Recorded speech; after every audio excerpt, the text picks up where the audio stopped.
Bienvenue la famille sur mon humble chaîne YouTube. On se retrouve aujourd'hui avec ce très beau produit, ce très bel appareil photo que j'ai acheté la modique somme de 5 € sur une brocante et que je vais tout de suite vous présenter. C'est un appareil photo de la marque Traveler. Alors il est assez petit, il est assez élancé. Regardez-moi cette très belle couleur, un très beau gris qui reflète.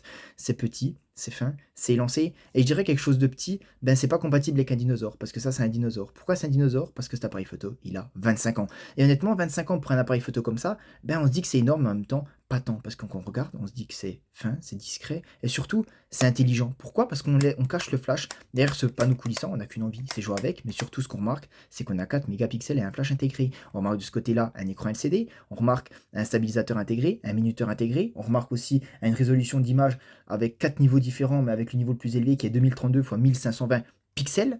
On remarque également la possibilité d'étendre le stockage, au-dessus des piles LR6 rechargeables, et là on se dit tout de suite que le produit est parfait, et que pour l'époque c'était une vraie révolution. Pourquoi? Parce qu'à l'époque ce produit, il avait comme référence le Nikon Coolpix P600. Il avait à l'époque 20 mégapixels, mais il était 2 fois plus gros, lui il en avait 4, il était 2 fois plus petit, et à l'époque on le promenait, on l'emmenait, on prenait des photos, et on profitait de la vie. Et au final aujourd'hui, la réelle question c'est, est-ce qu'aujourd'hui, c'est encore utilisable? D'aujourd'hui, non. Pourquoi c'est plus utilisable? Parce que ça a 4 mégapixels. Autrement dit, ça a le même nombre de pics de mégapixels qu'un Nokia 3310. On a un écran LCD, mais aujourd'hui c'est un petit peu dépassé parce qu'aujourd'hui même le smartphone le moins performant du marché, il a un meilleur appareil photo et une meilleure qualité d'écran. Donc au final ça va plaire peut-être pas aux férus de technologie, mais ça plaira aux nostalgiques, à ceux qui ont connu ces produits et à ceux qui ont connu cette époque. Aujourd'hui pour un jeune ce sera moins plaisant parce qu'aujourd'hui 512 MO c'est minable à côté des nombreux terras qui existent sur le marché. Mais aujourd'hui ça parle juste aux passionnés, ou autrement aux nostalgiques. En tout cas, dans une prochaine vidéo, je vais faire des vidéos avec, je vais faire des photos et je vais le comparer avec des smartphones très récents et des appareils photo très récents.